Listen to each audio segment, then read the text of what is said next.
स्त्री शिक्षणाचा पाया रोवणाऱ्या क्रांतिज्योती सावित्रीबाई फुलेंची आज 194वी जयंती आहे। सावित्रीबाईंच्या जन्मस्थळी अर्थात साताऱ्यामधल्या नायगावमध्ये जयंतीची जय्यत तयारी करण्यात आलेली आहे आणि नायगावमध्ये विविध कार्यक्रमांचं आयोजन करण्यात आलंय।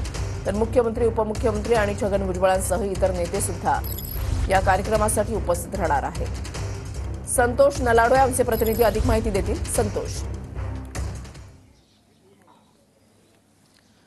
वृषाली, खरं तर मी आता सध्या नायगावमध्ये आहे आणि आपण सध्या पाहिलं तर 194व्या जयंतीनिमित्त आज क्रांतिज्योती सावित्रीबाई फुले यांचं स्मारक जे आहे ते पूर्णपणे फुलांनी सजवलेलं एकूणच पाहायला मिळत आहे। या ठिकाणी आज विविध कार्यक्रमांचं मोठं आयोजन जे आहे ते या ठिकाणी करण्यात आलेलं आहे। विशेष म्हणजे आज राज्याचे मुख्यमंत्री देवेंद्र फडणवीस, उपमुख्यमंत्री यांच्यासह राज्य मंत्रिमंडळातील बरेचसे सदस्य जे देखील या ठिकाणी उपस्थित राहणार आहेत।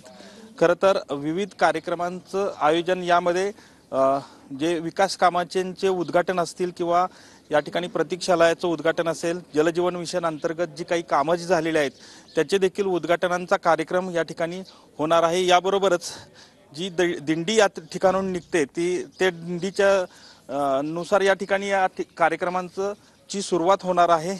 याबरोबरच आज छगन भुजबळ हे देखील या ठिकाणी काही वेळातच अभिवादनासाठी या ठिकाणी उपस्थित राहणार आहे आणि मोठी कार्यक्रमाची जय्यत अशी तयारी जी आहे ती या ठिकाणी आपल्याला सध्या एकूणच केलेली पाहायला मिळते। वृषाली, नक्कीच धन्यवाद संतोष दिलेल्या सविस्तर माहितीसाठी।